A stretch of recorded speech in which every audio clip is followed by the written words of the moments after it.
बिस्मिल्लाहिर्रहमानिर्रहीम। कैसे हैं भाई आप लोग? रटना नहीं है, समझना है। Syntax book board second year physics chapter number 17 second law of thermodynamics का पार्ट 4 जो है हम करने जा रहे हैं। रेफ्रिजरेटर देख लेते हैं और रेफ्रिजरेटर की एफिशिएंसी ये देख लेते हैं। पार्ट 4 कॉपी पेन से ले लीजिए, लेक्चर को नोट करना है और मुस्कुराते रहना है। हर वीडियो के अंदर बता रहा हूँ कि पिछला पार्ट अगर देखना है तो यहाँ ऊपर देखिए लिंक नज़र आ जाएगा हर वीडियो के अंदर। अब ये आसानी हो गई है आपके लिए, कोई टेंशन की बात नहीं। अभी नए आए हैं, पिछला पार्ट देखना है, हर वीडियो में आपको पिछला पार्ट मिल जाएगा, ठीक है। और चैप्टर का पहला पार्ट चाहिए तो वो आपको मिल जाएगा वीडियो के एंड में इसी स्क्रीन के ऊपर। इसके अलावा वीडियो के एंड में इसी स्क्रीन के ऊपर आपको second year chemistry chapter number 1 उसका पार्ट 1 मिल जाएगा। कंप्लीट केमिस्ट्री 13 चैप्टर्स अपलोड कर चुका हूँ, कंप्लीट इंक्लूडिंग 1 ग्रैंड टेस्ट 2 घंटे का जो है नोमेनक्लेचर का, वो भी उसमें शामिल है। तो पार्ट 1 मिल जाएगा आपको, उसी में फिर आपको पार्ट 2 मिल जाएगा, पार्ट 3 मिल जाएगा, ये सीरीज़। और बाकी अगर और तफसील से देखना है तो फिर इसी स्क्रीन के नीचे लोगो नज़र आ रहा है, उस पर क्लिक करें, पेज खुल जाएगा। प्लेलिस्ट के ऑप्शन पे क्लिक करें, प्लेलिस्ट में आ जाएं। 12th केमिस्ट्री की भी प्लेलिस्ट पड़ी हुई है, 12th फिज़िक्स की भी प्लेलिस्ट पड़ी हुई है, सारी वीडियोस वहाँ पर हैं। थंबनेल देख के ही आपको पता लग जाएगा ये चैप्टर है, ये पार्ट है, ठीक है भाई। इसके अलावा अगर पाकिस्तानी स्टडी से इंटरेस्ट है आप लोगों को, अब पाकिस्तानी स्टडी कहाँ और फिज़िक्स कहाँ यार, कहाँ ये कारनोट इंजन और कहाँ, बहरहाल जो अल्लाह ने इल्म दिया है भाई वो कन्वे करना तो मेरा फ़र्ज़ है। तो पाकिस्तान स्टडी मैट्रिक वो देखना चाहते हैं तो वो भी मौजूद है, देख लीजिए। उसका भी लिंक आपको वीडियो के लास्ट में मिल जाएगा थोड़ी देर के लिए, नहीं तो प्लेलिस्ट की चेक करें, सारी की सारी प्लेलिस्ट वहाँ आपको मिल जाएगी। बहरहाल आगे चलते हैं। रेफ्रिजरेटर ये क्या है भाई? ये भी डिवाइस है, रेफ्रिजरेटर ये भी क्या है? डिवाइस है, ठीक है, डिवाइस है। इनको एक और नाम भी दिया जाता है, इनको हम हीट पंप भी कहते हैं, हीट पंप। इंटरेस्टिंग बात यह है कि जो एयर कंडीशनर है हमारा एसी, उसमें और जो है किसमें, फ्रिज में, हम इसमें फ़र्क रखते हैं।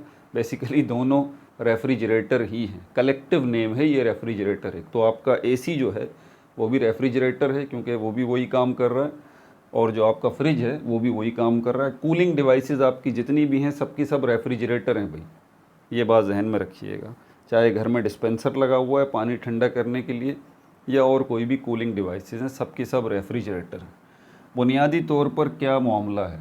नेचुरल हैपनिंग्स, जिसको फिनोमिना कहते हैं हम, ठीक है। फिनोमिना प्लूरल वर्ड है, फिनोमिनन सिंगुलर वर्ड है। इसको खालिस उर्दू में कहा जाता है मज़हर। मज़हर वर्ड निकला है इजहार से, और इसका मतलब होता है नेचुरल हैपनिंग्स, आसान इंग्लिश में कुदरती तौर पर होने वाली चीज़ें। तो आपकी इर्द गिर्द बहुत सारी चीज़ें कुदरती हो रही हैं जिसमें किसी इंसान का कोई अमल दखल नहीं है। ये मारकर छोड़ा मैंने, नीचे चला गया, कोई फोर्स कहाँ से लगी? किसी ने लगाई, नेचुरली लगी है ना, हमें पता है ग्रेविटी है। तो नेचुरल हैपनिंग्स जो हैं उनको फिनोमिनन्स या फिनोमिना कहा जाता है। इंसान जिस चीज़ को नोट करता हुआ आ रहा है ना, वो ये चीज़ देख रहा है कि हीट जो है वो हायर कंसंट्रेशन से लोअर कंसंट्रेशन की तरफ मूव करती है। बल्कि हमारी कायनात में सारी चीज़ें यही करती हैं, जहाँ ज़्यादा मिकदार में होती हैं वहाँ से मूव करती हैं कम मिकदार की तरफ। अब एक जो है हॉट बॉडी है, ठीक है, वहाँ से हीट निकलेगी हॉट बॉडी से और किस साइड पे जाएगी? कोल्ड बॉडी की तरफ, कोल्ड बॉडी की तरफ। अब ये भी वर्ड बड़ा गलत है, कोल्ड बॉडी। कोई बॉडी कोल्ड नहीं होती भाई, या ये कहना भी सही होगा कोल्डनेस इज़ नथिंग, कोल्डनेस कुछ भी नहीं होता। गर्मी के कम होने का नाम, हीट के कम होने का नाम दूसरा कोल्ड है, बस आसान सी बात ये समझ लीजिए। तो हम ये कहते हैं ना कि ये हॉट बॉडी जो है वो, उसमें से हीट जो है वो फ्लो कर रही है कोल्ड बॉडी की तरफ, तो ये गलत है। कोई बॉडी कोल्ड नहीं होती, कोल्ड का कोई कॉन्सेप्ट नहीं है साइंस की दुनिया में। हम हीट के कम होने का दूसरा नाम कहते हैं ये कोल्ड है। इसको मैं यूँ कह सकता हूँ, मोर हॉट बॉडी से हीट जो है वो फ्लो हो रही है लेस हॉट बॉडी की तरफ, लेस हॉट बॉडी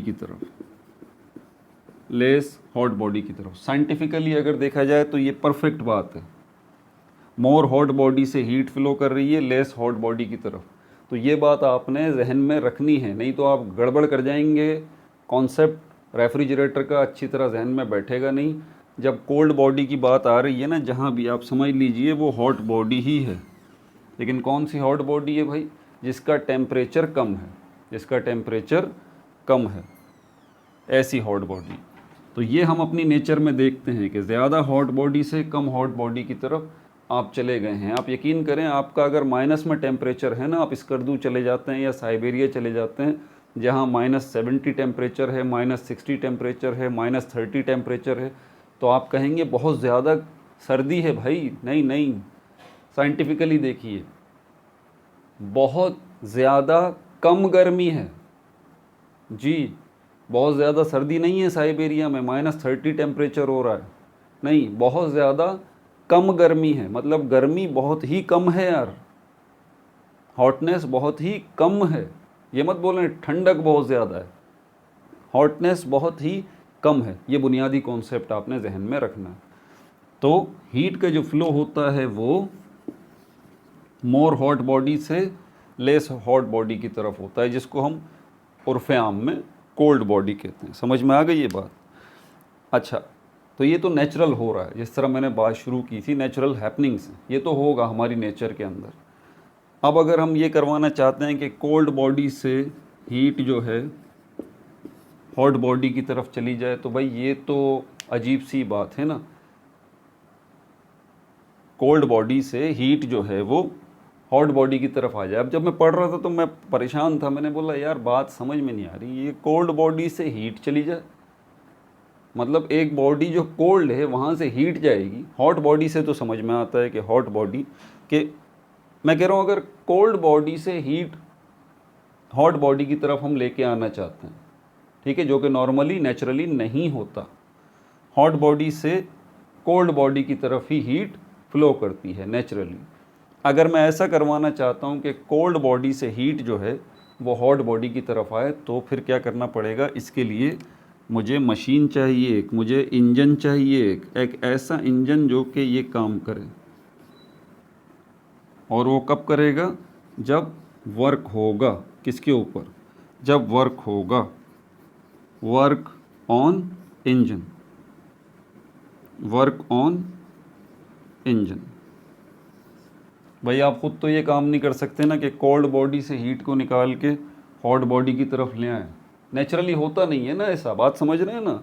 नहीं होगा, कभी भी नहीं होगा ऐसा। हीट हमेशा मोर हॉट बॉडी से या हॉट बॉडी से कोल्ड बॉडी की तरफ जाएगी, कोल्ड बॉडी से हीट हॉट बॉडी की तरफ नहीं आएगी। अगर आपको ये काम करवाना है तो इसके लिए इंजन चाहिए, इंजन वो काम करेगा। और अगर इंजन से वो काम लेना चाहते हैं तो आपको काम करना पड़ेगा इंजन पे। आप काम करेंगे इंजन पे तो इंजन ये काम करेगा, कौन सा काम करेगा? कि हीट को कोल्ड बॉडी से लेगा और हॉट बॉडी की तरफ ले आएगा। समझ आ गई बात? ठीक है, अब आगे चलते हैं इसी नाम की तरफ, कोल्ड बॉडी। कोल्ड बॉडी से हीट निकालना, देखिए यार ये बात अजीबोगरीब नहीं है, कोल्ड बॉडी से हीट निकालना। हम ये समझते हैं कि यार कोल्ड बॉडी है मतलब ठंडी बॉडी है, तो इसमें तो हीट है ही नहीं, है इसमें तो हीट है ही नहीं, हीट तो इसमें होगी जो हॉट बॉडी है। तभी तो इसको हॉट बॉडी कहा जा रहा है, क्योंकि इसके पास हीट है। और यहाँ पर हम कोल्ड बॉडी इसीलिए इसको कह रहे हैं, इसके पास हीट नहीं है। यही तो कॉन्सेप्ट बिगाड़ रहा है, यही कॉन्सेप्ट बिगाड़ रहा है। आप इसको कोल्ड बॉडी ना कहें, आप इसको कहें लेस हॉट बॉडी। हाँ, अब कुछ मामला समझ में आ रहा है कि लेस हॉट बॉडी, इसका मतलब हीट है तो सही, हीट है तो सही इस बॉडी के पास, लेकिन कम है। तो अब हम डिफाइन करें इसको कि हीट हमेशा मोर हॉट बॉडी से लेस हॉट बॉडी की तरफ जाती है। तो अगर आप ये काम करवाना चाहते हैं कि लेस हॉट बॉडी जिसके पास हीट पहले ही कम है उसमें से और आप हीट कम कर दें, मिसाल के तौर पर इसके पास जो है हीट अमाउंट ऑफ हीट जो है वो 100 जूल्स है, इसके पास अमाउंट ऑफ हीट जो है वो 50 जूल्स है, तो 100 जूल्स से जूल्स हीट इस साइड पे आएगी इस बॉडी के पास जिसके पास 50 जूल्स हैं। अब आप चाहते हैं कि इसके पास बेचारे के पास पहले ही हीट कम है, ये कोल्ड बॉडी है, ये लेस हॉट बॉडी है, इसके पास पहले ही हीट कम है, उस कम हीट को और ले लें यहाँ से, कितने 20 जूल्स जो है वो यहाँ से लेके यहाँ ले आएँ आप, इसको 120 जूल्स कर दें और इसको 30 जूल्स कर दें। तो इसके लिए आपको मशीन चाहिए और आप मशीन के ऊपर काम करेंगे, और जब आप काम करेंगे मशीन के ऊपर तो मशीन ये काम करेगी कि लेस हॉट बॉडी से हीट को लेके मोर हॉट बॉडी की तरफ आ जाएगी। अब इसका इफ़ेक्ट क्या होगा, इसका इफ़ेक्ट क्या होगा, ये वाली जो बॉडी है ये मज़ीद लेस हॉट हो जाएगी, यही होगा ना, मज़ीद लेस हॉट हो गई ना 30 जूल्स। अब इसको दूसरे लफ्ज़ों में क्या बोलेंगे, ये मज़ीद ठंडी हो गई, अब ये मज़ीद ठंडी हो गई, ठीक है, आम ज़बान में जो करते हैं। अब ये इंजन जो है वो असल में है क्या, ये इंजन ये रहा रेफ्रिजरेटर। ऐसी सारी डिवाइसेस जो ये काम कर रही हैं कि लेस हॉट बॉडी से या कोल्ड बॉडी से हीट को लेके उस बॉडी की तरफ जा रही हैं, उसको दे रही हैं जिसके पास पहले ही ज़्यादा हीट है। तो ऐसी सारी डिवाइसेस जो हैं वो रेफ्रिजरेटर्स कहलाती हैं और इन सारी डिवाइसेस के अंदर ये इंजन लगा हुआ होता है। इससे पहले आपने जो फर्स्ट लॉ ऑफ थर्मोडायनामिक्स देखा और सेकंड लॉ ऑफ थर्मोडायनामिक्स की शुरुआती वीडियोस देखी हैं सारी की सारी, आपने कभी ये नहीं सुना मुझसे कि वो हीट जो है वो यहाँ से यहाँ आ रही होगी, नहीं, ऐसा कुछ भी नहीं हो रहा मामला, ऐसा कुछ भी नहीं हो रहा मामला, ठीक है। अब एक दूसरी बात समझ लीजिए, अब दोबारा मैं फर्स्ट लॉ ऑफ थर्मोडायनामिक्स और उसकी तरफ चलता हूँ, जिसमें नॉर्मली क्या हो रहा है कि गैस थी, वो बाइक याद आ गई मेरी, हाँ बाइक की मिसाल मैंने bike first law of second law of thermodynamics first law, इसमें मैंने पेट्रोल और इंजन का हवाला दिया था और बाइक का हवाला दिया था। मेरी बाइक थी, बाइक के अंदर इंजन लगा हुआ था, इंजन के अंदर पिस्टन लगा हुआ है, पिस्टन और इंजन के अंदर सिलेंडर लगा हुआ है, सिलेंडर के अंदर पिस्टन लगा हुआ है, पिस्टन के अंदर गैस मौजूद है। गैस कब बन रही है, पेट्रोल मौजूद है, सॉरी हम ये करते हैं, सिलेंडर के अंदर पेट्रोल मौजूद है, पेट्रोल जो है उसको बर्न किया जा रहा है, तो पेट्रोल से कार्बन डाइऑक्साइड और दूसरी गैसेस निकल रही हैं, पेट्रोल को गैसेस में कन्वर्ट किया जा रहा है, पेट्रोल को बर्न करके, ठीक है, किसके अंदर, इस सिलेंडर के अंदर जिसमें ये पिस्टन लगा हुआ है। तो यहाँ पे पेट्रोल जो है वो जो कि लिक्विड है गैस में कन्वर्ट हो जाएगा, ठीक है, और हीट भी निकलेगी, और हीट जो निकलेगी यहाँ से वो वर्क डन करेगी, इस पिस्टन को उठा के ऊपर ले जाएगी, यहाँ पे ले जाएगी। सुन लिया ना आप लोगों ने, जो बच्चे शुरू से वीडियोस देखते हुए आ रहे हैं वो तो पक गए होंगे, अभी बोलेंगे सर आपकी बाइक और ये पेट्रोल और ये इंजन सुन सुन के याद हो गया है सब कुछ। तो वो पेट्रोल जो है जो कि गैस में कन्वर्ट हो रहा है जलने के बाद, बर्न होने के बाद उससे जो हीट निकल रही है, वो हीट जो है पिस्टन को ऊपर हरकत दिला रही है, मतलब हीट जो है वो काम करवा रही है। तो क्या ये जितनी हीट है ये सब की सब वर्क डन में कन्वर्ट हो रही है, जितनी हीट आप दे रहे हैं क्या वो सब के सब हीट जो है वो वर्क डन में कन्वर्ट हो रही है। यहाँ पर हीट काम कर रही है, वर्क कर रही है पिस्टन के ऊपर, पिस्टन ऊपर जा रहा है ना, लेकिन हमें ये बात पता है कि यहाँ पर पूरा काम नहीं लिया जाता, बल्कि अगर 100 जूल्स हीट है तो उसमें से 30 जूल्स हीट जो है उससे तो वर्क डन हो रहा है, बाकी 70 जूल्स हीट जो है वो वेस्ट हीट, वो हीट वेस्ट हो जाती है, वो हीट वेस्ट हो जाती है। सिर्फ 30 जूल्स हीट जो है वो वर्क डन में कन्वर्ट हो रही है, यानी कि मैकेनिकल वर्क डन में कन्वर्ट हो रही है, यानी कि मैकेनिकल एनर्जी में कन्वर्ट हो रही है। 70 जूल्स हीट आपकी वेस्ट हो जाती है एनवायरनमेंट के अंदर। बहरहाल तो लुब्बे लुबाब ये है पिछले वाले सिनेरियो का कि उसमें हीट की मदद से काम ले रहे थे आप, अब उल्टा सिस्टम है। अब मैं ये कहूँ कि अगर पिछले कॉन्सेप्ट में आप हीट की मदद से काम ले रहे थे, मतलब हीट को वर्क में कन्वर्ट कर रहे थे, अब आपको उल्टा करना पड़ेगा, वर्क को हीट में कन्वर्ट करना पड़ेगा। क्या करना पड़ेगा? वर्क को हीट में कन्वर्ट करना पड़ेगा। ये है ना, ये आपका इंजन अगर ये काम कर रहा है, ठीक है, इंजन पे आप जो काम कर रहे हैं, तो ये आपका काम जो है ये हीट में कन्वर्ट होगा। और इंजन जो काम करेगा यहाँ पर, किसके ऊपर? इंजन जो काम करेगा इस सिनेरियो में कि लेस हॉट बॉडी से हीट को लेके मोर हॉट बॉडी की तरफ आएगा, तो इसके लिए भी ये वर्क जो है वो हीट में कन्वर्ट होगा। ये वर्क जो है वो हीट में कन्वर्ट होगा। अभी इसकी तरफ हम आते हैं, ठीक है। अब ज़रा रेफ्रिजरेटर के स्ट्रक्चर वगैरह और इसको समझ लें कि कौन कौन सी डिवाइसेस हैं रेफ्रिजरेटर के अंदर। पहले इसका एक रफ डायग्राम आप देख लें, उसमें वो क्या बात कर रहा है। रफ डायग्राम रेफ्रिजरेटर का,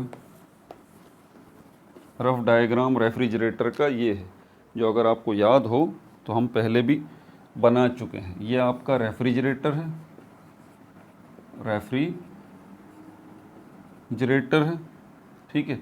ये एक साइड से ये W है, वर्क डन, और ये आपका हॉट रिजर्वियर है, हॉट रिजर्वियर। ये आपका कोल्ड रिजर्वियर, कोल्ड रिजर्वियर। ये क्या है? ये बेसिक स्ट्रक्चर है रेफ्रिजरेटर्स का, किसी भी किस्म के रेफ्रिजरेटर में। अब बेसिक स्ट्रक्चर हीट इंजन का देख लें। हीट इंजन, आपका हीट इंजन ये रहा, इसके साथ ये एक पाइप है, ऊपर क्या है? Hot reservoir, hot reservoir. नीचे क्या है? Cold reservoir, cold reservoir. और यहाँ क्या है? Work done. अब इन दोनों में बुनियादी फ़र्क क्या है? हॉट रिजर्वियर, हॉट रिजर्वियर, ये हीट इंजन है, ये रेफ्रिजरेटर है। यहाँ पर भी hot reservoir, hot reservoir, cold reservoir, cold reservoir. बीच में सिर्फ ये फ़र्क है कि यहाँ पर रेफ्रिजरेटर है जो कि खुद इंजन है, और यहाँ पर हीट इंजन है, दोनों इंजन हैं। बाकी ये साइड में जो पाइप निकल रहा है, यहाँ पर भी W वर्क डन है, यहाँ पर भी W वर्क डन है। अब एक चीज़ जो आएगी ना, वो इन दोनों को बिल्कुल उलट के रख देगी। अब देखिए, यहाँ पर एरो वर्क डन का यहाँ बना हुआ, और यहाँ पर एरो वर्क डन का यहाँ बना हुआ। ये है सेंट्रल आइडिया। यहाँ पर ये क्या बता रहा है कि वर्क डन हो रहा है रेफ्रिजरेटर पे। यहाँ पर ये क्या बता रहा है? हीट इंजन वर्क डन कर रहा है। क्या कहा मैंने? वर्क डन हो रहा है रेफ्रिजरेटर पर, और यहाँ पर क्या है? हीट इंजन वर्क डन कर रहा है। ये इन एरोस का मतलब हो गया। अब ये हीट इंजन जो है वो वर्क डन कैसे कर रहा है? यहाँ से देख लें, यहाँ से हीट कोल्ड रिजर्वियर से हीट जाएगी रेफ्रिजरेटर की तरफ। कब जाएगी? जब वर्क डन होगा रेफ्रिजरेटर पे, तब कोल्ड रिजर्वियर से हीट जो है वो रेफ्रिजरेटर की तरफ जाएगी। इस हीट को हम कहते हैं QC। और इसके लिए क्या करना पड़ेगा? रेफ्रिजरेटर पे वर्क डन होगा, ठीक है। और यहाँ से हीट फिर कहाँ जाएगी? QH की तरफ, ये यहाँ से, ठीक है। कोल्ड रिजर्वियर से जो हीट ले रहा है ये, इसको QC कहते हैं। और जो हीट हॉट रिजर्वियर के पास जा रही है उसको हम कहते हैं QH। अब सवाल ये पैदा होता है, यार कॉमन सेंस की बात है, देखें कोई मुश्किल बात नहीं बता रहा, बड़ी आसान सी बात है। अगर यहाँ से रेफ्रिजरेटर ले रहा है 100 जूल्स, 100 जूल्स, और ये हीट जो है यहाँ से यहाँ जा रही है, तो 100 जूल्स ही जाएगी ना भाई, 100 जूल्स ही जाएगी, क्योंकि 100 जूल्स ही तो ले रहा है जिसको हम QC कह रहे हैं कोल्ड रिजर्वियर से। और जो हॉट रिजर्वियर के पास ही जा रही है वो 100 जूल्स ही जा रही है, लेकिन ऐसा होगा नहीं। आप बोलेंगे ऐसा क्यों नहीं होगा सर? भाई ये वर्क डन जो हो रहा है, ये वर्क डन ये रेफ्रिजरेटर पे जो आप कर रहे हैं, ये वर्क डन भी इसका हिस्सा बनेगा जी। वो हीट QH मतलब वो हीट जो हॉट रिजर्वियर के पास जा रही है, उसमें सिर्फ ये ही नहीं जाएगा, QC ही सिर्फ नहीं जाएगा, बल्कि ये जो वर्क डन किया है आपने ये भी जाएगा। तो यहाँ पर QH के अंदर एक तो अमाउंट QC का हो गया और ये वर्क डन का हो गया। QC हमारे पास कितना है 100 जूल्स और वर्क डन सपोज करते हैं 20 जूल्स है, तो ये 20 जूल्स वर्क डन भी आ गया। अब कलेक्टिव अमाउंट जाएगा हॉट रिजर्वियर की तरफ, मतलब QH जो है वो कितना आपको मिल जाएगा, QH वो आपको अब मिलेगा 120 जूल्स, 120 जूल्स। इस डायग्राम को बना के इस चीज़ को अपने पास नोट कर लें, आगे एफिशिएंसी में ये काम आएगा, ठीक है। दोबारा रिपीट नहीं करूँगा, इसको समझ लीजिए। तो जो हीट यहाँ से जा रही है QC कोल्ड बॉडी से जो हीट जा रही है, रेफ्रिजरेटर जो हीट लेके जा रहा है हॉट रिजर्वियर की तरफ, तो वो सिर्फ यही नहीं जाएगी बल्कि वो अमाउंट ऑफ वर्क डन जो कि रेफ्रिजरेटर पे हुआ है वो भी जाएगा। QC और W दोनों मिल के जाएंगे किसके पास, हॉट रिजर्वियर के पास। और QH क्योंकि उस हीट को रिप्रेजेंट कर रहा है, उस एनर्जी को रिप्रेजेंट कर रहा है जो हॉट रिजर्वियर की तरफ जा रही है, तो हॉट रिजर्वियर की तरफ सिर्फ ये अमाउंट ऑफ हीट ही नहीं जा रहा बल्कि जो वर्क डन रेफ्रिजरेटर पे हो रहा है वो भी जा रहा है। तो QH को हम कह सकते हैं QC plus W, QC 100 joules plus 200 joules. इसको सपोज करते हैं कि ये 1000 जूल्स है, 1000 जूल्स हॉट रिजर्वियर, ठीक है। ये कोल्ड रिजर्वियर की तरफ चलते हैं। अब ये वाला हीट इंजन, इसमें उल्टा सिस्टम है। यहाँ से हीट नीचे आ रही है, कितनी हीट आ रही है, मिसाल के तौर पर 100 जूल्स आ रही है। इसको Q1 कर देते हैं, Q1 कर देते हैं। अब ये जो हीट आ रही है हॉट रिजर्वियर से, इसमें ये अभी मैं पहले ही बता चुका हूँ कि जितना अमाउंट हॉट रिजर्वियर से आ रहा है वो पूरा का पूरा अमाउंट वर्क डन में हीट इंजन कन्वर्ट नहीं करेगा, ना ना ना, पूरा नहीं करेगा, बल्कि जो हीट आ रही है हॉट रिजर्वियर से 100 जूल्स, इसमें सिर्फ मिसाल के तौर पर 20 जूल्स का वर्क डन होगा, 20 जूल्स का वर्क डन होगा और बाकी हीट कहाँ चली जाएगी, वो ज़ाया हो जाएगी। वो कहाँ चली जाएगी, कोल्ड रिजर्वियर पे। यहाँ जो हमारा हॉट रिजर्वियर है ना हीट इंजन के अंदर, वो हमारी गैस है जो कि सिलेंडर के अंदर मौजूद है ना, इंजन के अंदर सिलेंडर के अंदर, याद आया उसके अंदर जो गैस है जो पहले पेट्रोल थी, ठीक है। तो ये हॉट रिजर्वियर वो हमारी गैस है। और ये कोल्ड रिजर्वियर क्या है, जहाँ पर ये बची हुई एनर्जी जा रही है, वेस्टेज एनर्जी जा रही है, ये हमारा एनवायरनमेंट है। आपकी गाड़ी से धुआं निकलता है, आपकी बाइक के इंजन से हीट निकलती है, कहाँ जा रहा है धुआं, कहाँ जा रही है हीट, आपके एनवायरनमेंट में जा रही है भाई। तो यहाँ पर अब 80 जूल्स जो है, 80 जूल्स जो है जिसको Q2 से रिप्रेजेंट कर रहा हूँ, ये कहाँ जा रहा है, हॉट रिजर्वियर की तरफ। फ़र्क पता लग गया दोनों का, देख रहे हैं ना, एंटायरली डिफरेंट सिस्टम है। यहाँ से 100 जूल्स आप हीट ले रहे हैं, उससे 20 जूल्स का वर्क डन हो रहा है, 80 जूल्स हीट जो है वो कोल्ड रिजर्वियर की तरफ चली गई है। हीट इंजन ये काम कर रहा है, हीट एनर्जी को वर्क डन में कन्वर्ट कर रहा है, ठीक है। रेफ्रिजरेटर क्या कर रहा है, रेफ्रिजरेटर ये करता है कि कोल्ड रिजर्वियर से अगर हीट ऊपर लेके जानी है तो वर्क डन करना पड़ेगा 20 जूल्स का, उसकी मदद से 100 जूल्स हीट जो है वो यहाँ से यहाँ जब जाएगी हॉट रिजर्वियर की तरफ, लेकिन ऐसे ही नहीं जाएगी, फिर ये वर्क डन इसमें शामिल हो जाएगा। और जो हीट एनर्जी अब जाएगी हॉट रिजर्वियर की तरफ वो सिर्फ QC नहीं होगा बल्कि QC और W का जमा होगा, 100 जूल्स और 20 जूल्स का जमा होगा कलेक्टिवली, जो क्या कहलाएगा QH। तो इसको 120 कर देते हैं हम यहाँ पे, 120 जूल्स, ठीक हो गया, बुनियादी कॉन्सेप्ट मिल गया, ठीक है। अब रेफ्रिजरेटर की तरफ चलें, वो क्या कह रहा है।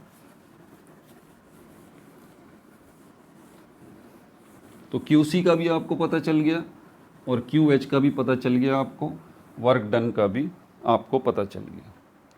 इनसाइड अ रेफ्रिजरेटर क्या है, ये काम कहाँ हो रहा है, इनसाइड द रेफ्रिजरेटर। अब इसको देख लीजिए, इसमें भी सीधा सीधा डायग्राम है। अगर इसको और अच्छे से समझना चाहते हैं तो फिर आप जो है, आप घर में फ्रिज होगा, फ्रिज की बैक साइड पे देखें, आपको जालियाँ नज़र आएंगी और वहीं पे आपको कंप्रेसर भी नज़र आएगा, वहीं पे आपको कंप्रेसर भी नज़र आएगा।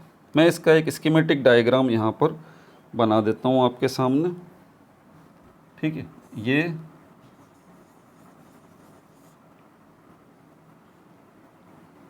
ये ड्रायर है,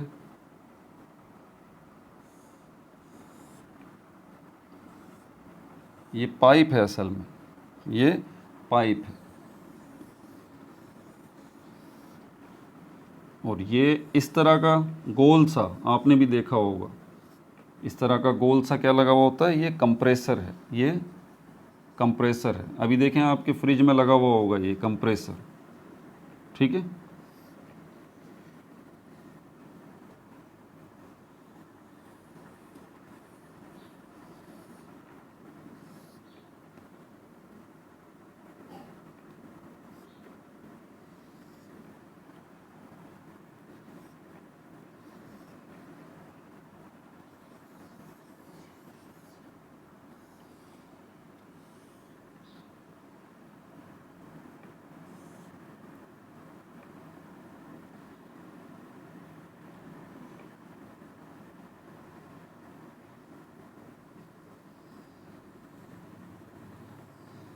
ये इसी तरह की कॉइल है भाई, ये कॉइल कहलाती है, ये ट्यूब है, इसके अंदर सारा का सारा मामला चल रहा है। अच्छा, ये कंप्रेसर है जो आपके फ्रिज के अंदर लगा हुआ है। ये जो आधा हिस्सा है ना, आधा हिस्सा ये वाला आधा हिस्सा, बल्कि ये वाला, हाँ ये आधा हिस्सा, ये आधा पोर्शन जो है ये आपके फ्रिज के बाहर लगा हुआ है, फ्रिज की बैक साइड पे, जिसमें ये कंप्रेसर भी शामिल है, इसमें ये कंप्रेसर भी शामिल है। ये वाला पोर्शन कहाँ लगा हुआ है, फ्रिज के बाहर। ये वाला पोर्शन कहाँ लगा हुआ है, ये फ्रिज के अंदर लगा हुआ है।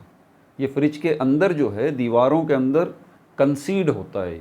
जैसे आपके घरों के अंदर वायर्स बिछती हैं ना, दीवारों के अंदर वायरिंग होती है, पता है आपको, स्विच बोर्ड के पीछे, पलस्तर के पीछे, जो दीवारों के ऊपर पलस्तर हुआ हुआ नज़र आ रहा होता है आपको, इससे पीछे वायरिंग होती है, कंसीड वायरिंग कहलाती है।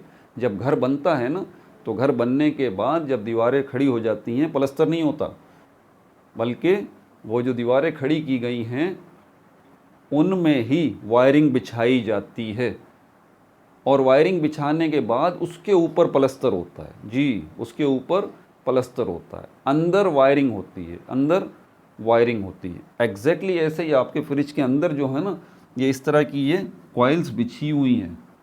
अगर आप देखना चाहें तो देखिए, अंदर फ्रिज की दीवारों में आपको ये बाकायदा उभरे हुए नज़र भी आएंगे, ये, ठीक है।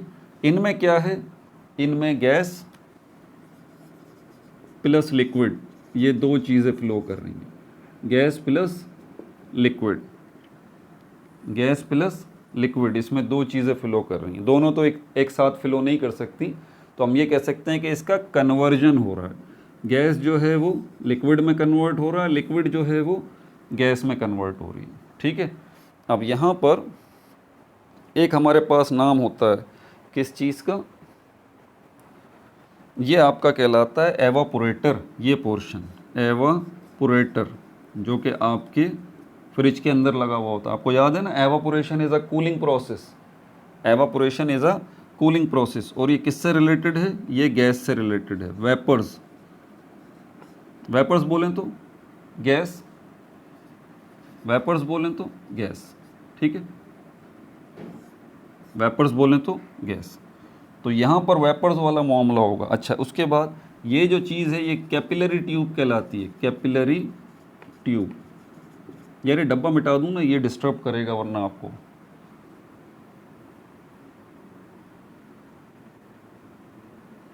इसको मिटा देता हूँ।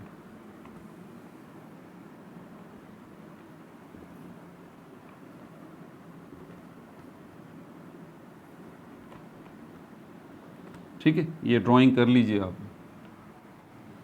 अच्छा, ये कहलाती है हमारे पास, ये कैपिलरी ट्यूब है। ये ड्रायर कहलाता है, ड्रायर मतलब जो ड्राई करने वाला होता है, ठीक है, ये कंप्रेसर कहलाता है, कंडेंसर, सॉरी, ये क्या कहलाता है, कंडेंसर, कंडेंसर, ये हमारे पास कंप्रेसर कहलाता है। ठीक है भाई, अब यहाँ पर इसको ज़रा समझ लीजिए, ये सारा का सारा, ये लिक्विड और गैस यानी कि वेपर्स, इसका सिस्टम समझिएगा। ये लिक्विड वेपर्स में कब कन्वर्ट होता है, वेपर्स लिक्विड में कब कन्वर्ट होते हैं, ये चीज़ होती है टेम्परेचर। आप पानी को बॉयल करते हैं, पानी को आप हीट देते हैं, हीट देते हैं, हीट देते हैं, बहुत ज़्यादा हीट देने के बाद क्या होता है, पानी जो है वो एवापोरेट हो जाता है। पानी एवापोरेट हो जाता है मतलब पानी जो है वेपर्स में कन्वर्ट हो जाता है, गैस में कन्वर्ट हो जाता है, वाटर वेपर्स में। और ये वाटर वेपर्स कहाँ चले जाते हैं, हमारे एनवायरनमेंट में चले जाते हैं ये वाटर वेपर्स।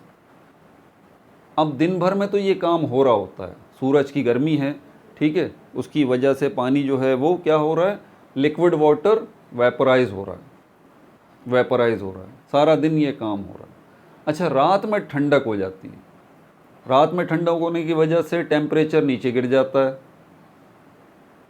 ये जितने वाटर वेपर्स हैं, टेम्परेचर नीचे गिरने की वजह से, ठंडक होने की वजह से, ये वाटर वेपर्स दोबारा लिक्विड वाटर में कन्वर्ट हो जाते हैं। पता है आपको, ये आपके दिन का 24 घंटे का बता रहा हूँ। सर्दियों में आपने देखा है सुबह ड्यू ड्रॉप्स होते हैं, आपकी ज़मीन गीली गीली हो रही होती है, पत्तों के ऊपर आपको पानी के कतरे नज़र आते हैं, फूलों के ऊपर नोट किया होगा, ये शबनम के कतरे कहलाते हैं और इनको ड्यू ड्रॉप्स कहते हैं। ये पानी कहाँ से आ गया भाई, और रात में क्यों आ जाता है, दिन में क्यों नहीं आता? दिन में आपका लिक्विड वाटर वेपराइज हो रहा होता है, वेपर्स में कन्वर्ट हो रहा है, क्योंकि टेम्परेचर ज़्यादा होता है। रात में टेम्परेचर कम होता है, ठंडक होती है, तो वो जितने वेपर्स बनते हैं दोबारा किस में कन्वर्ट हो जाते हैं, लिक्विड वाटर में। और लिक्विड वाटर में कन्वर्ट होने के बाद वो आसमान से गिरते रहते हैं, गिरते रहते हैं, सारी रात ये काम होता है, धीरे धीरे धीरे धीरे वो गिरते रहते हैं। आसमान से भी गिरता है और ज़मीन में, हवा में भी मौजूद जो है, हवा में मौजूद वेपर्स ठंडक की वजह से लिक्विड वाटर में कन्वर्ट होते रहते हैं। तो ये मैंने 2 प्रोसेस आपको बताएं। पता है आपको दिन भर क्या हुआ है, दिन भर एवापोरेशन हुआ है। एवापोरेशन, एवापोरेशन में क्या हुआ है, लिक्विड वाटर जो है वो गैस यानी कि वेपर्स में कन्वर्ट होता रहा है एवापोरेशन में, जो दिन भर हुआ है। और रात में क्या हुआ है, वेपर्स जो हैं, गैस जो है वो किस में कन्वर्ट होता रहा है, लिक्विड वाटर में। रात में ये हुआ है जो ड्यू ड्रॉप्स की शक्ल में आपको नज़र आ रहा है। तो ये रहा एवापोरेटर, ये रहा एवापोरेटर।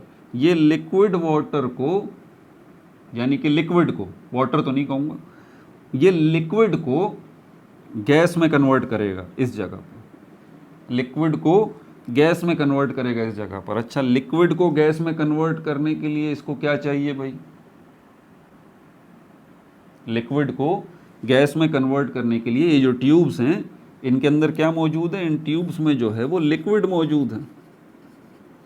एवापोरेटर इस लिक्विड को गैस में कन्वर्ट करेगा यानी कि वेपर्स में, और इसके लिए क्या चाहिए, इसके लिए हीट चाहिए, हीट चाहिए ना। तो ये हीट कहाँ से मिलेगी, ये फ्रिज का इंटीरियर साइड है। आपने जो खाना रखा है, खाने की प्लेट रखी है, बिरयानी रखी है फ्रिज के अंदर, वो गर्म है ना, अभी वो गर्म है। तो आपकी बिरयानी की प्लेट की जितनी गर्मी है वो सब की सब जो है वो यहाँ चली जाएगी।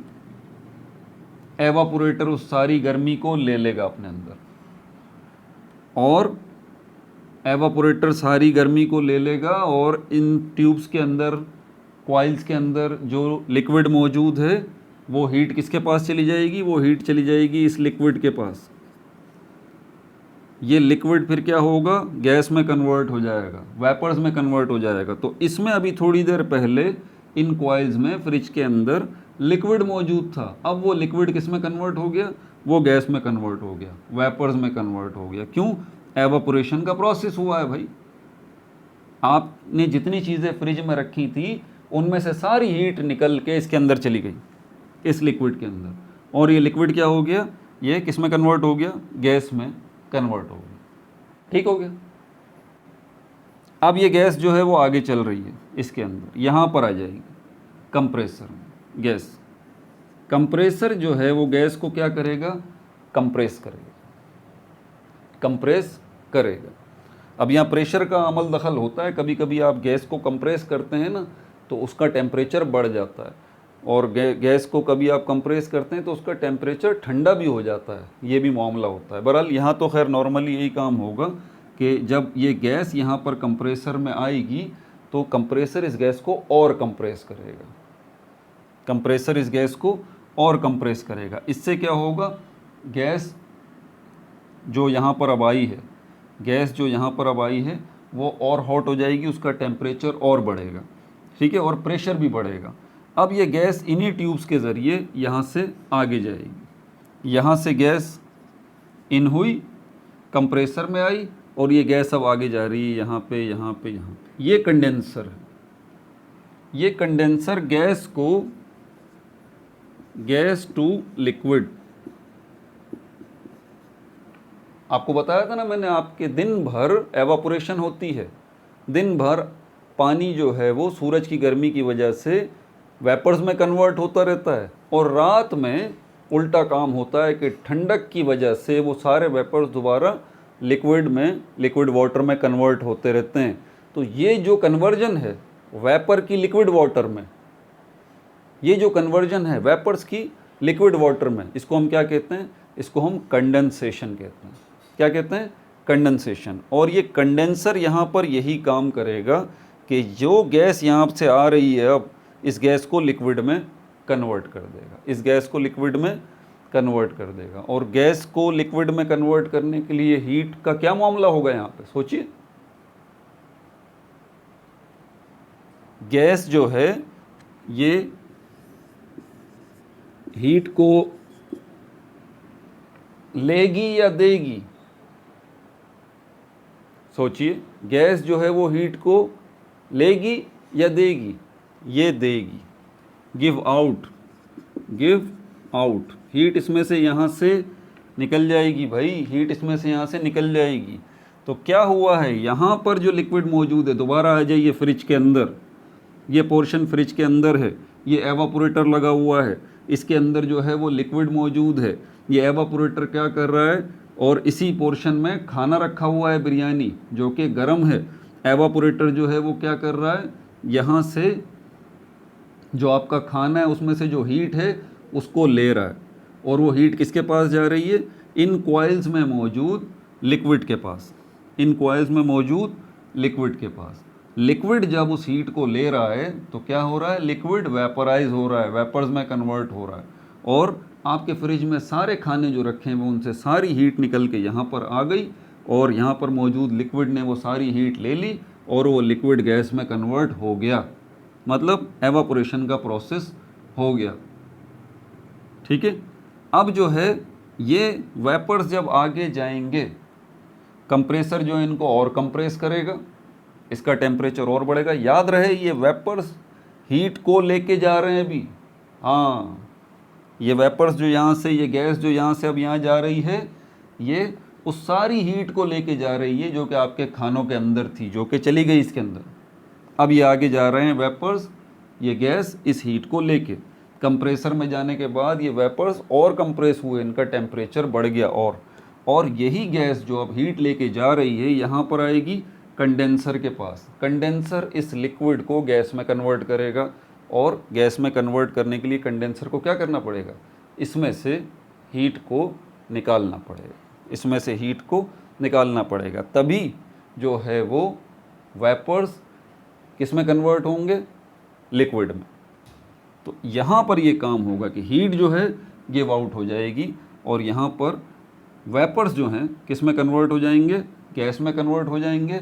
कंडेंसेशन का प्रोसेस हो जाएगा, ये हीट जो है आपके एनवायरनमेंट में चली जाएगी, और ये गैस अब आगे चलेगी, ये गैस यहाँ से यहाँ पर आएगी। ड्रायर लगा हुआ है, ठीक है। इस गैस के अंदर अगर थोड़ा बहुत लिक्विड मौजूद भी है, थोड़ा बहुत अगर लिक्विड बच भी गया है, ओ सॉरी ये जो है ये लिक्विड ही आगे आएगा, गैस तो नहीं आएगी, सॉरी। कंडेंसर की वजह से ये लिक्विड अब बन गया है दोबारा, लिक्विड।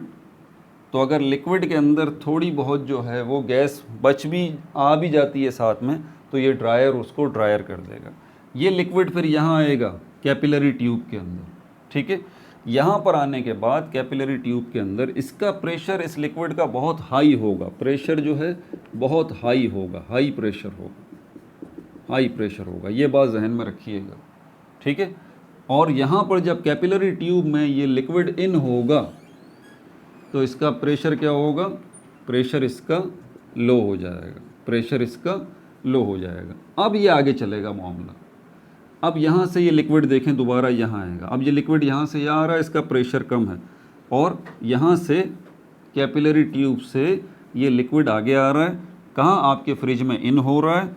ये रहा आपका क्या है, ये जो है एवापोरेटर है जो फ्रिज के अंदर मौजूद है। ये लिक्विड यहाँ पर आएगा, आपके खानों में से सारी हीट को लेके ये लिक्विड गैस में कन्वर्ट हो जाएगा। ये गैस दोबारा यहाँ पर कंप्रेसर में आएगी, कंप्रेसर इस गैस को कंप्रेस करेगा, ये कंप्रेस्ड गैस आगे जाएगी कंडेंसर में, कंडेंसर से सारी हीट जो इस लिक्विड के अंदर थी वो बाहर निकल जाएगी, और उसके नतीजे में कंडेंसेशन का प्रोसेस भी होगा, और ये लिक्विड जो है वो गैस में कन्वर्ट हो जाएगा, और ये गैस जो है वो लिक्विड में कन्वर्ट हो जाएगी, और ये लिक्विड जो है फिर ये आगे जाएगा दोबारा यहाँ पर। तो यहाँ से यहाँ तक, यहाँ से यहाँ तक, यहाँ लिक्विड बन चुका है गैस से, यहाँ पर प्रेशर बहुत हाई होगा, और यहाँ पर कैपिलरी ट्यूब इस प्रेशर को कम करेगी, ठीक है। ये प्रेशर कम ज़्यादा होने की वजह से ये लिक्विड जो है जो यहाँ पर आ रहा है वो मज़ीद ठंडा होगा, वो मज़ीद ठंडा होगा। देखें यहाँ पर कंप्रेसर के अंदर जो आ रही है गैस, इस हीट को लेके कंप्रेसर उसको जब कंप्रेस करेगा वो उसका टेम्परेचर बढ़ जाएगा, और तो ये टेम्परेचर कम ज़्यादा होता रहेगा यहाँ पर। ये पूरा साइकिल जो है वो फ्रिज के अंदर चलता रहेगा, पूरा साइकिल।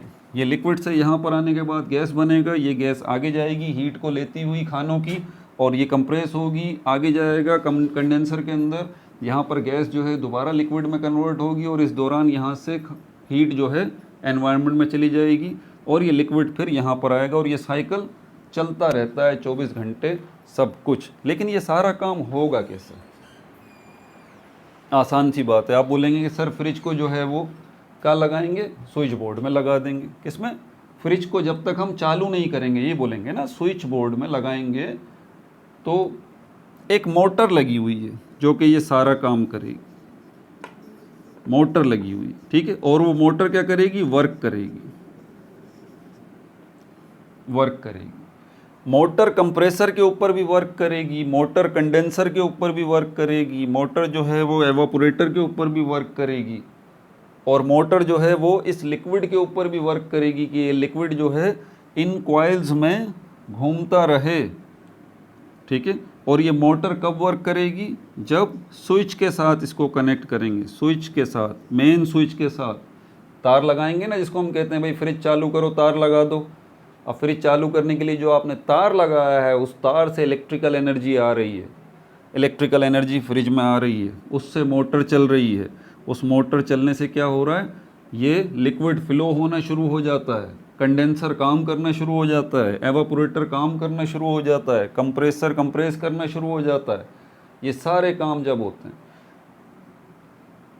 तो बुनियादी तौर पर अगर आप देखें तो फ्रिज के अंदर मेन चीज़ ये नहीं है condenser, compressor, capillary tube, evaporator ना, मेन चीज़ ये है मोटर, कि ये मोटर चलेगी तो फिर इसमें से लिक्विड और गैस का फ्लो भी होगा, और ये कंडेंसेशन, एवापोरेशन, कंप्रेशन सब होगा। लेकिन ये मोटर चलाएगा कौन? इलेक्ट्रिसिटी, बिजली। अब इसी को हम दूसरा नाम देते हैं कि स्विच बोर्ड से एनर्जी मिलेगी मोटर को, स्विच बोर्ड से एनर्जी मिलेगी मोटर को, ये मोटर भी अंदर ही लगी हुई है, स्विच बोर्ड से एनर्जी मिलेगी मोटर को। अब हम दूसरा इसको कहते हैं कि स्विच बोर्ड वर्क डन करेगा मोटर के ऊपर, स्विच बोर्ड वर्क डन करेगा मोटर के ऊपर, काम करेगा स्विच बोर्ड, इलेक्ट्रिसिटी काम करेगी इसके ऊपर। देखें एक ही चीज़ के कई नाम मैं बार बार दोहरा रहा हूँ कि स्विच बोर्ड से एनर्जी मोटर के पास आएगी, मैं कह रहा हूँ कि स्विच बोर्ड जो है वो वर्क करेगा मोटर के ऊपर, और मैं इसको यही कह रहा हूँ कि इलेक्ट्रिसिटी जो है वो मोटर के पास आएगी। बात एक ही है भाई, electricity, motor, work, electricity, work और एनर्जी, एक ही चीज़ के तीन नाम हैं, इलेक्ट्रिसिटी, एनर्जी, वर्क। तो इसके ऊपर होगा, तब जाके ये मोटर वर्क करेगी, तब जाके ये मोटर काम करेगी। किसके ऊपर? इस सारे सिस्टम के, इस सारे सिस्टम के ऊपर। और ये सारा सिस्टम है क्या? रेफ्रिजरेटर। हमने शुरू में क्या बात बोली? रेफ्रिजरेटर के ऊपर वर्क डन होगा जी, रेफ्रिजरेटर के ऊपर वर्क डन होगा। कौन करेगा? ये मोटर वर्क डन करेगी रेफ्रिजरेटर के ऊपर, ये मोटर वर्क डन करेगी रेफ्रिजरेटर के ऊपर। और मोटर के ऊपर वर्क डन कौन करेगा? इलेक्ट्रिसिटी करेगी, बिजली, वो वर्क डन करेगी। और इलेक्ट्रिसिटी कब वर्क डन करेगी मोटर के ऊपर? भाई जब आप बिजली का बिल देंगे, आसान सी बात है, बिजली का बिल देंगे तो बिजली आएगी ना, तभी तो इलेक्ट्रिसिटी वर्क डन करेगी मोटर के ऊपर, तभी तो मोटर वर्क डन करेगी फ्रिज के ऊपर। तो वर्क डन करवाना पड़ेगा, वरना यहाँ पर ऐसा नहीं होगा कि आप जो है वो कोल्ड बॉडी से हीट को निकाल लें, ना ना ना, ये पॉसिबल नहीं होगा। ठीक है भाई, वर्क डन होगा यहाँ। अब एफिशिएंसी की तरफ चलते हैं, यहाँ पर एफिशिएंसी की तरफ चलते हैं। अब यहाँ पे बल्कि आखिरी बात रह गई, यहाँ से जो हीट जा रही है वो क्या थी, याद है? QH, सॉरी मैंने मिटा दिया यार, गलती हो गई। और यहाँ से जो हीट है वो क्या है? QC। अब एक हीट तो ये हो गई जो QC है, दूसरा वर्क डन जो मोटर कर रही है प्लस W, याद आया?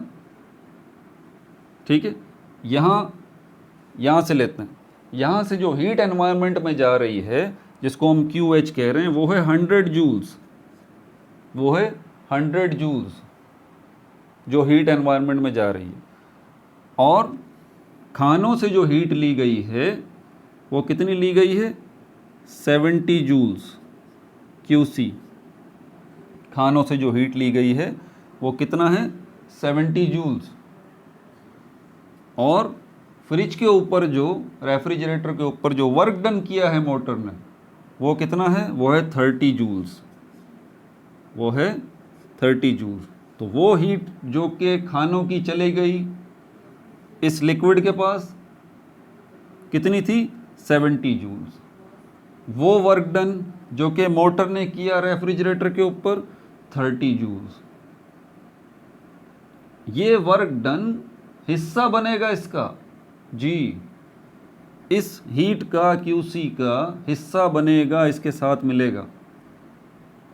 तब जाके कलेक्टिवली हम ये कहेंगे कि ये वो हीट बनेगी जो कि बाहर फेंक रहा है फ्रिज, QH। QH, QH। अब आप मुझे बताइए, आपके फ्रिज के अंदर का एनवायरनमेंट ठंडा है या बाहर का एनवायरनमेंट ठंडा है? आप बोलेंगे सर बाहर का एनवायरनमेंट गर्म है, फ्रिज के अंदर का एनवायरनमेंट ठंडा है। ऐसी बात है।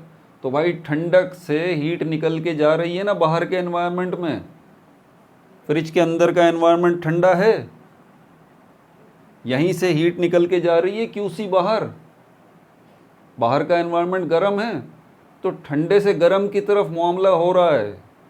ठीक है, QH बराबर है QC प्लस W के। अब इसकी एफिशिएंसी देख लेते हैं और इसको ख़त्म करते हैं फिर। अब इसकी एफिशिएंसी भी उसके मुकाबले में चेंज होगी, जो हीट इंजन है उसके मुकाबले में एफिशिएंसी इसकी चेंज होगी। यहाँ पर इसकी एफिशिएंसी को एक दूसरा नाम दिया जाता है, ख़ास तौर पर रेफ्रिजरेटर की एफिशिएंसी को, efficiency of a refrigerator,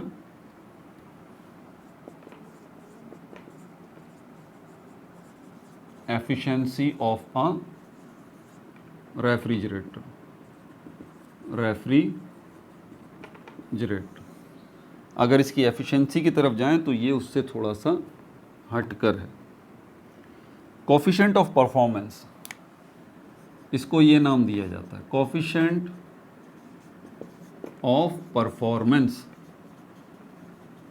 coefficient of performance, COP, ये नाम दिया जाता है। ये रेफ्रिजरेटर्स के लिए, मतलब एफिशिएंसी ऑफ रेफ्रिजरेटर, इसको हम ये भी कह सकते हैं COP of refrigerator, coefficient of performance of refrigerator. समझ में आ गई बात, इसके लिए अलग नाम दिया गया। अच्छा, एफिशिएंसी का मतलब होता क्या है, आपको ये बात पता है ना अभी। एफिशिएंसी किसके बराबर होती है, आउटपुट मतलब जो आपको रिजल्ट मिल रहा है, जो आपको रिजल्ट मिल रहा है। हीट इंजन वाली मिसाल याद है ना, 100 जूल्स हीट मिल रही है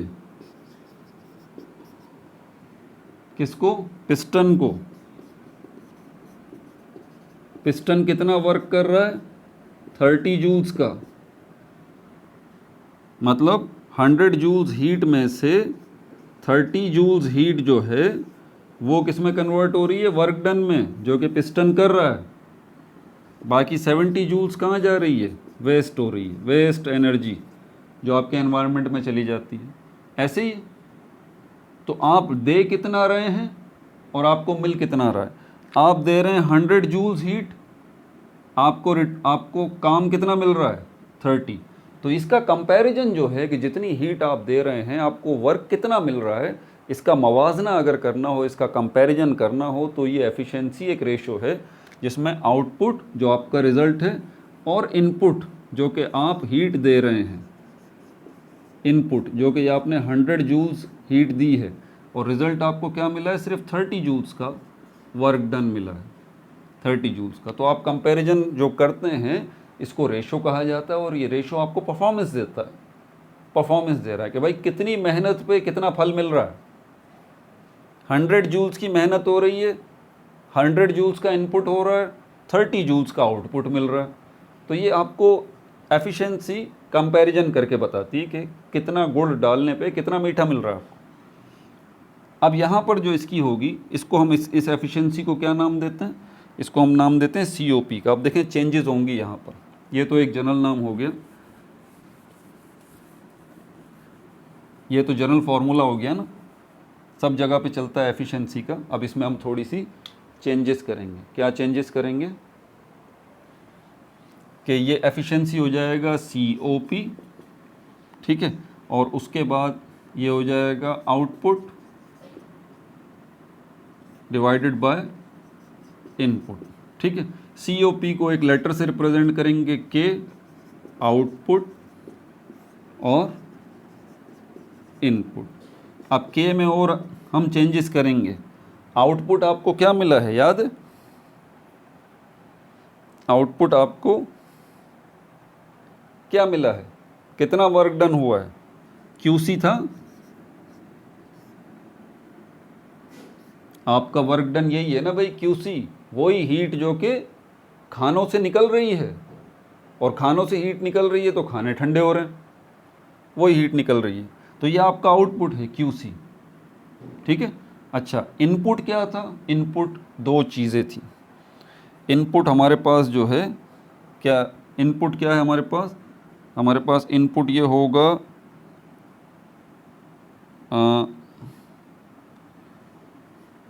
QC plus W, QC plus W, यही है ना, यही है ना।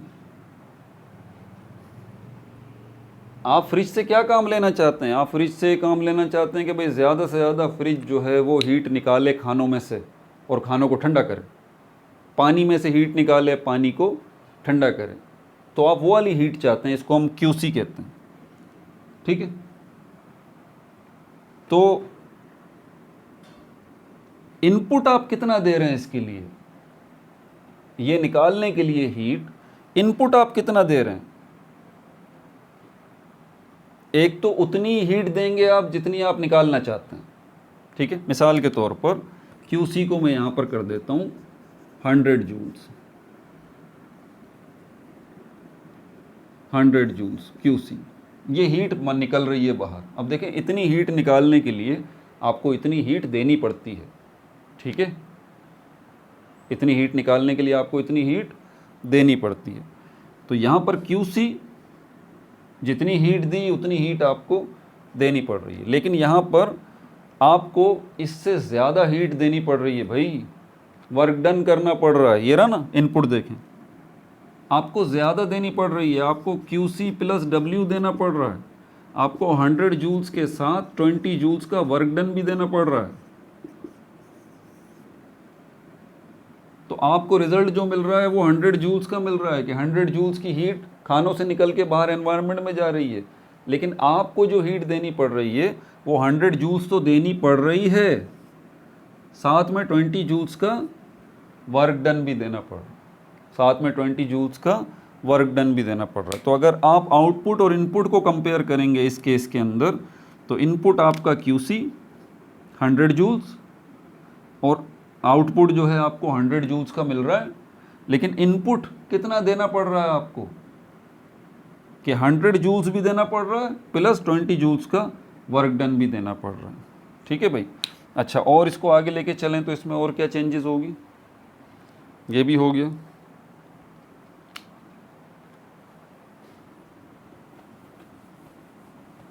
फर्स्ट लॉ ऑफ थर्मोडायनेमिक्स कहता है कि हमारे पास, अच्छा ये हो गया,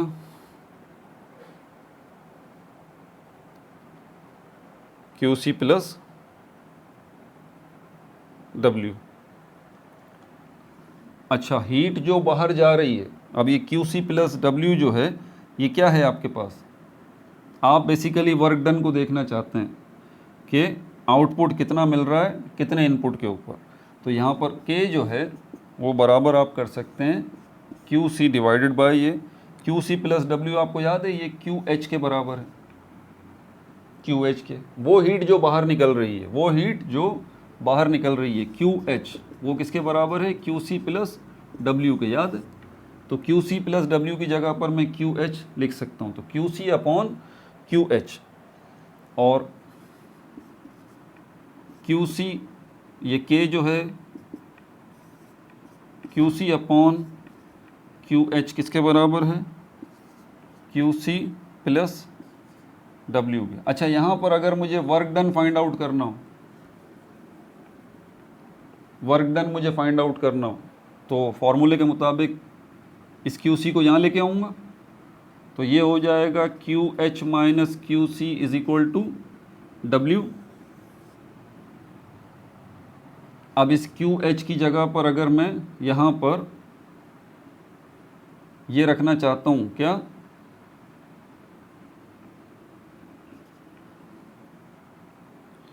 QH माइनस QC, हाँ सही है बिल्कुल।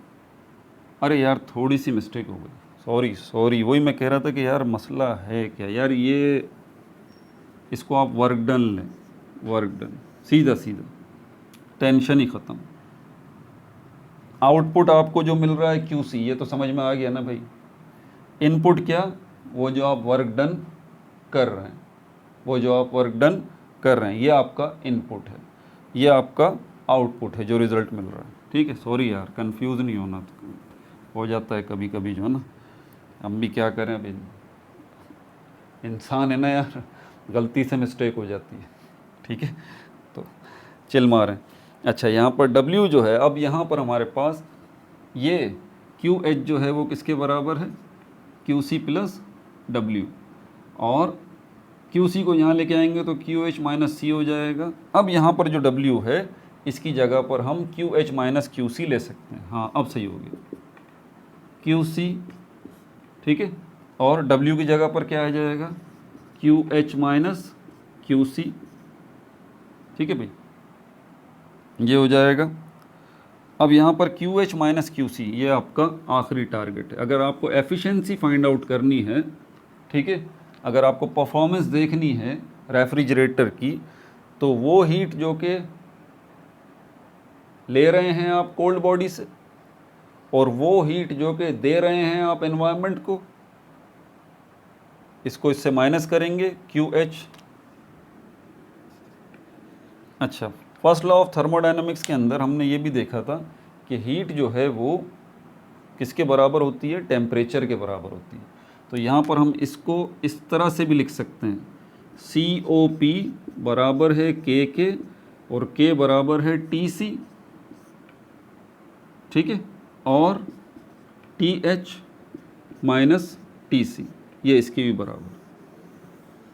तो कभी कभी हो सकता है वो आपसे एफिशिएंसी पूछे तो वो आपसे टेम्परेचर बोल ले कि temperature of the cold body, temperature of the cold body, temperature of the hold body आपको दी जा रही है, आप जो है वो एफिशिएंसी बताइए रेफ्रिजरेटर की, या फिर आपको वो हीट की ज़बान में जो है वो दे सकता है और पूछ सकता है कि बता दीजिए भाई इसकी जो है वो एफिशिएंसी बता दीजिए। ठीक है भाई, ये टॉपिक भी तमाम हो गया। अब अगला टॉपिक जो है वो मुझे अंदाज़ा है इसमें हमारे पास क्या है,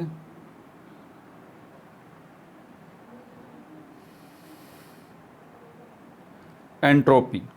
एंट्रोपी ब्लास्टिंग कॉन्सेप्ट, अगली वीडियो के अंदर हम entropy, increase in entropy means degradation of energy, ये 2 टॉपिक हो गए, और energy in degraded during all natural process 3 topic हो गए। चौथा topic systems tends to become less orderly over time. ठीक है, और ये आपका चैप्टर तमाम। तो आगे बड़ी वीडियो बनेगी, 4 टॉपिक्स करके हम इसको ख़त्म करेंगे। उसके बाद आपको पता है तरीका, सारे चैप्टर्स की जो वर्कड एग्जाम्पल्स हैं, सेल्फ असेसमेंट हैं, सब के सब एक ही वीडियो में कवर करेंगे। फिर एक्सरसाइज की तरफ चलेंगे, इसकी MCQs, ERQs, CRQs और न्यूमेरिकल्स की तरफ। ठीक है भाई, क्योंकि छोड़ना कुछ भी नहीं है, ना छोड़ता हूँ मैं बुक के अंदर से कोई टॉपिक, कोई सेल्फ असेसमेंट, कोई वर्कड एग्जाम्पल, कोई MCQs, CRQs, ERQs, न्यूमेरिकल्स, कुछ नहीं छोड़ना। इंशाल्लाह सब के ऊपर आपको वीडियो मिलेगी। कोई छोड़ के आगे बढ़ने का मेरा तरीका नहीं है भाई। ठीक है, अपना बहुत ज़्यादा ख्याल रखिएगा। No like no subscribe, only share.